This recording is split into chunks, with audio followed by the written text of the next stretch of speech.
오늘은 마태복음 16장 18절 19절 말씀을 본문으로 하여서 반석 위에 세워진 교회, 이와 같은 제목으로 함께 말씀의 은혜를 나누기 원합니다. 제목을 한번 크게 따라해 주시기 바랍니다. 반석 위에 세워진 교회, 반석 위에 세워진 교회. 오늘은 교회 창립 기념 주일입니다.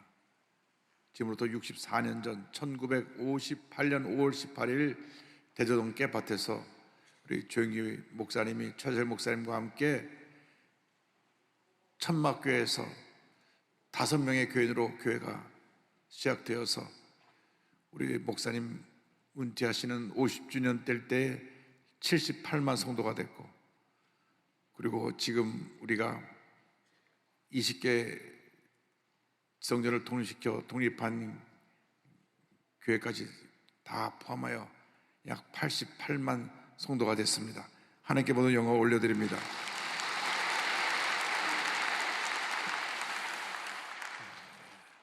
교회는 이 땅에 세워진 구원의 방주입니다. 하나님의 축복의 통로입니다. 하나님 앞에 예배드리는 처소요, 기도의 집이요, 온 세계에 복음을 전하는 선교센터인 것입니다. 예수께서는 하루는 가이사랴 빌립보 지방에 이르렀을 때 제자들에게 물으셨습니다. 사람들이 인자를 누구라 하느냐? 그때 제자들이 대답을 합니다. 마태복음 16장 14절입니다. 이르되 더러는 침례 요한, 더러는 엘리야, 어떤 이는 예레미야나 선지자 중에 하나라 하나이다. 사람들은 예수님을 위대한 선지자 중에 한 사람으로 생각을 했습니다. 그래서 예수님이 다시 제자들에게 물으십니다. 이르시되 너희는 나를 누구라 하느냐? 그때 예수님의 수자인 시몬 베드로가 이렇게 대답을 합니다. 시몬 베드로가 대답하여 이르되 주는 그리스도시요 살아계신 하나님의 아들이시니이다. 그의 신앙의 고백의 기초 위에 교회가 세워진 것입니다. 이 교회는 예수 그리스도가 머리가 되시는, 예수님이 주인이 되시는 것이 바로 교회입니다. 교회의 기초는 예수 그리스도이십니다. 교회는 예수님을 구세주로 고백한 사람들이 모여서 함께 예배드리고 주의 사랑을 실천하며 하나님께 영광 돌리는 곳입니다. 그래서 이 교회의 머리는 예수 그리스도이시고 교회는 그리스도의 몸이 됩니다. 에베소서 1장 22절 23절에 설명합니다.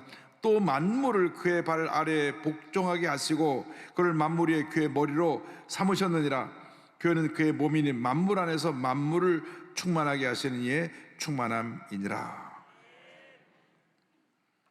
교회의 머리가 예수 그리스도이십니다. 그렇기 때문에 이 교회에서 존귀 영광 받으실 분은 우리 예수님 한 분밖에 없습니다. 예수님이 받으실 영광을 인간이 가로채서는 안 됩니다. 그러면 인간의 왕국을 만드는 것입니다. 교회는 첫째도 예수님, 둘째도 예수님, 마지막도 예수님, 예수님을 섬기고 예수님을 높이고 예수님을 전하는 교회가 되어야 하는 것입니다. 목사도 주님의 종에 불과합니다. 이 교회를 섬기기 위해서 종으로서 제가 존재하는 것입니다. 오늘 아침에 교회 나오니까 스승의 날이라고 교회 각 기관에서 저를 모여서 케이크를 놓고 축하하는 행사를 가져서 마음으로 참 감사하긴 한데 앞으로는 하지 말라 그랬습니다. 왜냐?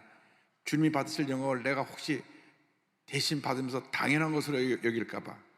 사람이 대접을 받다 보면 그것이 당연해지고 그 당연해진 것이 나중에 또 제대로 안 되면 섭섭함이 오는 것이 인간의 모습입니다. 여러분, 교회에서는 주님을 높이고 주님을 섬겨야지 우리 인간이 인간을 높이고 대접을 받고 섬김을 받으려고 하면 안 됩니다. 교회에 세워진 장로님, 권사님, 안수집사님들도 같은 마음으로 주님을 잘 섬기고 주의 종이 교회를 잘 섬길 수 있도록 같이 협력하고 도와야 되는 것입니다. 또 주의 종을 위해서 기도해야 되는 것입니다. 우리 교회 삼천 기도 용사가 있는데 그분들은 늘 교회를 위해서, 부족한 종을 위해서 기도합니다. 그러므로 우리 모두가 주의 사랑으로 하나 되어서 주님을 섬기고 주의 사랑을 실천하는 주님의 귀한 백성이 되어야 하는 것입니다. 우리 모두가 주님의 일꾼으로서 열심히 주님을 섬겨야 됩니다. 그리고 우리가 주님 앞에 충성, 헌신, 봉사하고 난 후에 우리의 모습을 드러내면 안 됩니다. 내가 이런 큰 일을 했다, 내가 교회 헌금도 많이 하고 내가 공헌을 많이 해서 나를 사람들이 알아줘야 된다 하면 그것은 잘못된 것입니다. 누가복음 17장 10절에 이 같은 말씀이 나옵니다. 이와 같이 너희도 명령받은 것을 다 행한 후에 이르기를 우리는 무익한 종이라 우리가 하여야 할 일을 한 것뿐이라 할지니라. 우리가 하나님의 은혜로 구원받아 하나님의 자녀가 되어 올 여기까지 이르게 되었으니 모든 감사, 찬송, 존경을 하나님께 올려드려야 되는 것입니다. 주님의 은혜로 한 것이기 때문에 나는 무익한 종입니다, 주님이 시켜서 이 일을 했을 뿐입니다 하고 주님께 영광을 돌릴 때 하나님께서 우리에게 복을 내려 주시는 것입니다. 그리고 우리는 주님 안에서 하나됨을 이루어야 합니다. 분열과 다툼은 하나님이 기뻐하시는 것이 아닙니다. 예수님께서 십자가 달리시기 전날 인류를 구원하시는 대제사장으로서 드린 기도가 요한복음 17장에 나옵니다. 17장을 보면 11절, 21절, 23절에 저희가 하나가 되게 하여 주옵소서 하는 간절한 기도가 나옵니다. 요한복음 17장 11절입니다. 나는 세상에 더 있지 아니하오나 그들은 세상에 있사옵고 나는 아버지께로 가옵나니 거룩하신 아버지여 내게 주신 아버지의 이름으로 그들을 보존하사 우리와 같이 그들도 하나가 되게 하옵소서. 우리는 하나가 되어야 합니다. 예수 머리로 하나가 되어서 서로 돕고 협력하며 영적으로 우리가 날마다 성숙해 나가야 되는 것입니다. 에베소서 4장 15절 16절을 말씀합니다. 오직 사랑 안에서 참된 것을 하여 범사에 그에게까지 자랄지라. 그는 머리니 곧 그리스도라. 그에게서 온몸이 각 마디를 통하여 도움을 받음으로 연결되고 결합하여 각 지체의 분량으로 역사하여 그 몸을 자라게 하며 사랑 안에서 스스로 세우느니라. 우리가 서로 협력하고 서로 돕고 하나가 되어서 교회를 섬길 때 우리의 믿음도 자라고 교회도 부흥 성장하게 되는 것입니다. 우리가 성령 안에서 하나됨을 이루고 열심히 주님을 섬길 때 하나님의 은혜와 축복이 임하게 될 것입니다. 에베소서 4장 3절 4절은 말씀합니다. 평안에 매는 줄로 성령이 하나 되게 하신 것을 힘써 지키라. 몸이 하나요 성령도 한 분이시니 이와 같이 너희가 부르심의 한 소망 안에서 부르심을 받았느니라. 악한 원수마귀는 우리에게 분열과 다툼을 가져옵니다. 하나님께서 하나님의 형상대로 아담과 하와를 지으셨는데 그들을 유혹해서 마음에 교만함을 심어줬습니다. 그래서 하나님을 대적하게 하고 하나님으로부터 그들이 버림을 받게 만들었습니다. 그 이후로 인류 역사는 갈등, 다툼, 미움, 분노, 살인, 전쟁의 역사였습니다. 아담에 나온 가인이 그 동생 아벨을 시기 질투하여 돌로 쳐 죽인 것입니다. 피는 물보다 진하다고 했는데 이 악한 영이 들어오니까 형이 동생에 대해서 시기하고 질투해서 분노가 들어오니까 돌로 쳐 죽이는 역사가 나타난 것입니다. 지금 우크라이나 전쟁이 그러합니다. 21세기에 어찌 이런 일이 있을 수가 있습니까? 어느 날 갑자기 러시아가 예고도 없이 우크라이나를 쳤습니다. 우크라이나에 1천만여 되는 국민들이 다 이웃 나라로 흩어져서 지금 말할 수 없는 고통을 겪고 있습니다. 그러나 진짜로 생각한 것은 지금 우크라이나에 있는 연약한 여자들과 아이들입니다. 아이들이 죽은 숫자가 8,000명이 넘는다고 하고 여자들도 말할 수 없는 피해를 입고 있다고 하는데 빨리 전쟁이 그쳐야 되는 것입니다. 전쟁이 그치기 위해서 우리는 기도해야 됩니다. 우리가 모금을 해서 보내기도 하고 우리 선교사님들이 그 인근 국가에서 폴란드, 루마니아에서 난민들을 돕고 있는데 전쟁이 그쳐야 됩니다. 북한도 마찬가지입니다. 핵무기를 포기를 빨리 하고 이제 문을 열고 남의 평화 통일을 이루기 위해서 자유롭게 대화도 하고 복음도 받아들여서 갈등과 다툼으로 대립하는 것이 아니라 사랑과 화해와 용서를 하나 되어서 전 세계 유일한 분단국가인 우리 대한민국이 하나됨을 이루어야 할 것입니다. 하나 되어야 합니다. 하나 되어야 합니다. 우리 민족이 하나 되지 못하니까 이렇게 많은 어려움이 있는 것입니다. 남과 북이 나눠지고 또 남은 남남 갈등으로 얼마나 많은 고통과 아픔이 있는지 모릅니다. 그러므로 우리 그리스도인들이 앞장서서 1천만 그리스도인들이 온 국민을 하나로 만드는 일에 최선을 다해야 할 것입니다. 우리는 하나 되어야 합니다. 하나됨을 위해서 우리는 기도해야 됩니다. 교회는 기도하는 집이라고 말했습니다. 하나님께서 교회를 기도의 집으로 세우신 것입니다. 마태복음 21장 13절입니다. 그들에게 이르시되 기록된 바 내 집은 기도하는 집이라 일컬음을 받으리라 하였거늘 너희는 강도의 소굴을 만드는도다 하시니라. 예수님께서 십자가 고난을 앞두고 예루살렘에 입성하셔서 제일 먼저 하신 일이 성전 안에 모든 장사꾼들을 내어 쫓으신 일입니다. 당시 저들은 제사장들과 결탁해서 많은 폭리를 취했습니다. 또 성전에 들어올 때 성전세를 내야 되는데 꼭 그들이 이스라엘 돈 반세겔을 내야 했습니다. 그러니까 각 나라 돈을 갖고 오니까 환전을 해갖고 저 반세겔을 내야 되는데 환율보다 더 많은 돈을 받아갖고 폭리를 취했습니다. 요즘 달러가 1290원, 1300원대로 올라갔는데 요즘을 비교해서 말하면 1290원이면 되는 것을 한 1600원 받아갖고 폭리를 취한 것입니다.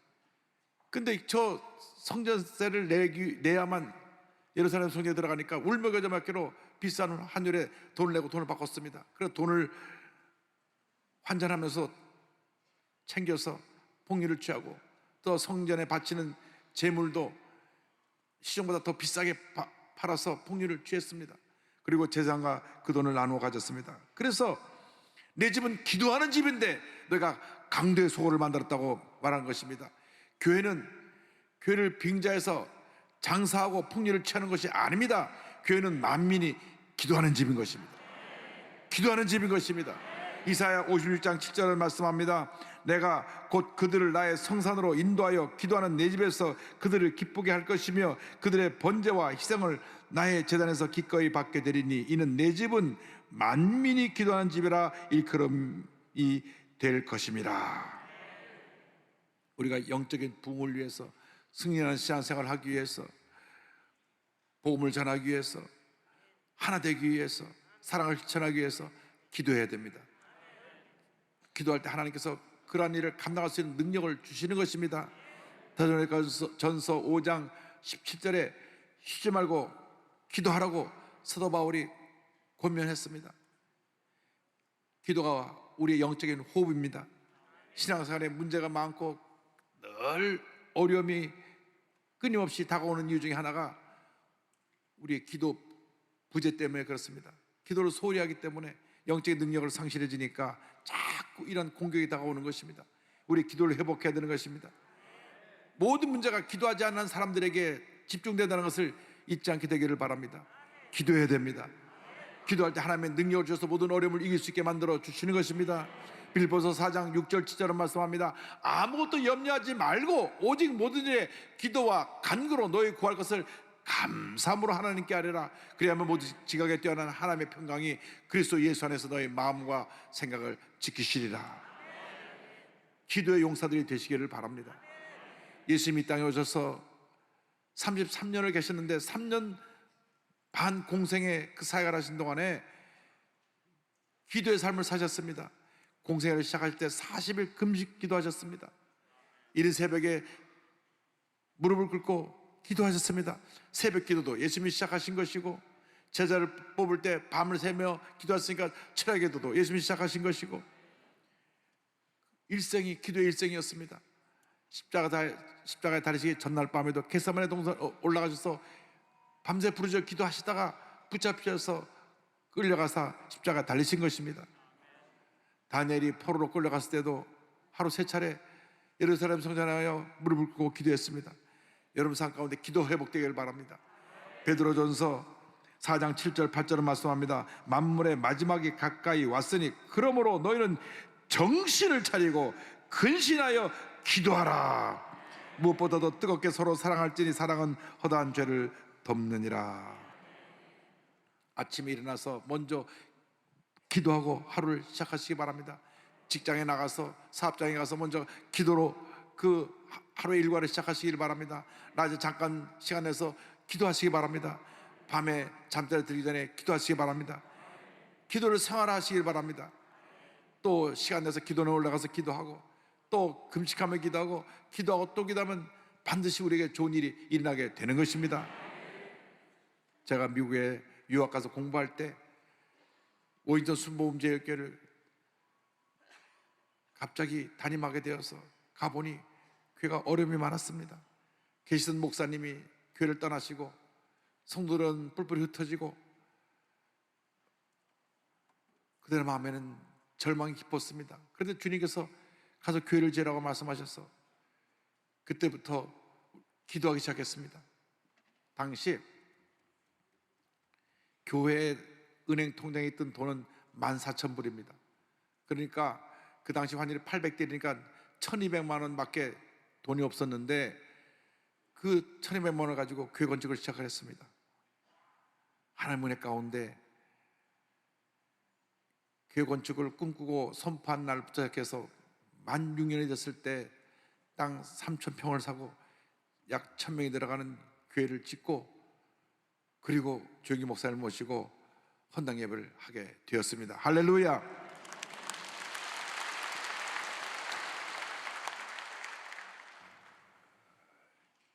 그때 우리가 한 것은 기도밖에 없습니다.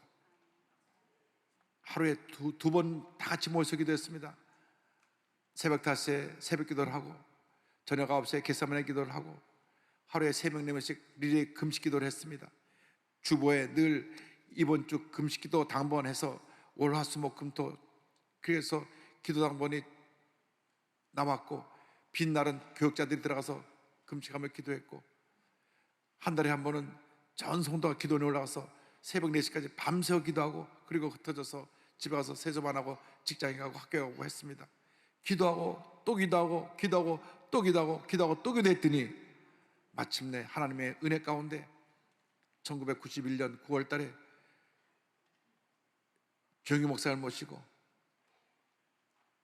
약 1,000명의 성도로 교회가 부흥한 교회에서 기쁨과 감사의 헌당 예배를 드렸습니다. 할렐루야. 우리 조 목사님도 참 젊으시고 저도 젊었고 31년 전에 그렇게 하나님이 우리 기도를 통해서 꿈을 이루어 주신 것입니다. 기도하면 기적은 일어나는 것입니다. 문제가 해결되는 것입니다. 사람들은 인간의 노력으로 자기의 사업을 하고 무엇을 하지만 우리는 기도로 교회를 섬기고 교회를 세워나가는 것입니다. 세상의 모든 것은 다 뭐니 뭐니 해도 머니가 최고라고 물질로 해결하지만 우리 교회는 기도로 모든 것을 해결하는 기도의 집이라는 것을 잊지 않게 되기를 바랍니다. 마태복음 10장 19절에 주님 말씀하셨습니다. 내가 총열쇠를 내게 주리니 내가 땅에서 무엇이든지 매면 하늘에서도 매일 것이요 내가 땅에서 무엇이든지 풀면 하늘에서도 풀리리라 하시고 할렐루야. 그때를 뒤돌아보면 어떻게 교회를 지을 수 있었을까 생각만 해도 기적입니다. 성도 54명으로 출발해서 1,000명 된 것도 기적이고 14,000불로 시작해서 다 짓고 나니까 270만 불로 들었는데요. 단돈 1불도 빚지지 아니하고 헌금으로 지었다는 것, 그것 또한 기적입니다. 할렐루야. 기도했더니 하나님께서 기도를 응답해 주신 것입니다. 그래서 우리는 모여서 기도하고 흩어져 전도하고 사랑을 실천하는 주님의 일꾼들이 다 되어야 할 것입니다. 그리고 셋째로 이 교회는 하나님께서 지키시고 보호하시는 교회입니다. 그 어떤 세력도 교회를 흔들 수가 없습니다. 마귀는 교회가 부흥하는 것이 너무 싫어서 어떻게 하든지 교회 내에 분란이 일어나게 하고 문제를 일으키려고 합니다. 다툼과 분열을 조장하는 것이 마귀의 역사인 것입니다. 원망 불평하게 하고 오해하게 하고 섭섭하게 만들고 시험 들게 하고 당짓고 다투게 하는 것은 다 악한 영이 하는 일인 것입니다. 우리는 성령 안에서 사랑으로 하나 되어서 힘을 모아 하나님의 영광을 돌리고 사랑 실천하는 일에 최선을 다해야 할 것입니다. 에베소서 4장 3절에 이와 같이 권면합니다. 평안에 매는 줄로 성령이 하나 되게 하신 것을 힘써 지키라. 우리가 성령 안에서 하나 되어서 힘을 합하여 주님을 섬기고 이웃을 섬길 때 하나님께서 교회를 지키시고 보호하시고 큰 은혜를 내려주실 것입니다. 어떤 흑암의 권세도 우리 교회를 흔들지 못합니다. 마태복음 16장 18절입니다. 또 내가 내게 이르노니 너는 베드로라. 내가 이 반석 위에 내 교회를 세우리니 음부의 권세가 이기지 못하리라. 음부의 권세가, 흑암의 권세가 이기지 못하리라. 이기지 못하리라. 이기지 못하리라. 예수 그리스도가 머리가 되시는 그 교회를 어느 권세도 어떤 능력으로도 무너뜨릴 수 없습니다. 마귀의 권세는 이미 2000년 전에 십자가에서 예수님이 다 이뤘다 하실 때 멸망당한 것입니다. 그러므로 우리의 싸움은 이겨놓고 싸우는 싸움인 것입니다. 염려하지 말고 근심하지 말고 걱정하지 말고 엎드려 기도하고 또 기도하고 또 기도하면 흑암의 세력에 물러가고 하나님의 은혜와 축복이 임하게 될 것입니다. 야고보서 4장 7절입니다. 그런즉 너희는 하나님께 복종할지어다 마귀를 대적하라. 그리하면 너희를 피하리라. 마귀를 대적해야 되는 것입니다. 물리쳐야 되는 것입니다. 하나님이 언제나 우리와 함께 하십니다. 우리를 보호하시고 가장 좋은 길로 인도해 주실 것입니다. 이스라엘 역사 가운데 길이 남는 성군 다윗 왕이 일생을 돌아보면서 지은 시편 23편은 지금도 전 세계 모든 크리스찬들이 가장 사랑하는 말씀이기도 합니다. 그 시편 23편 후반부 4절로 6절까지 우리가 다 함께 말씀을 우리가 읽으면서 고백하면서 우리의 향하신 주님의 은혜에 감사함으로 오랜 말씀을 마무리하기를 원합니다. 내가 사망의 음침한 골짜기로 다닐지라도 해를 두려워하지 않을 것은 주께서 나와 함께 하심이라. 주의 지팡이와 막대가 나를 안위하시나이다. 주께서 내 원수의 목전에서 내게 상을 차려주시고 기름을 내 머리에 부으셨으니 내 단이 넘치나이다. 내 평생의 선하심과 인자하심이 반드시 나를 따르리니 내가 야훼의 집에 영원히 살리로다. 아멘. 할렐루야. 하늘께 영광 돌립니다. 내 평생의 선하심과 인자심이 정녕 나를 따르니 내가 여호와 야훼의 집에 영원히 살리로다. 여러분, 한평생 주님과 동행하며 모든 어려움이고 승리하는 삶을 살아가는 여러분 모두가 되기를 주님으로 축원합니다.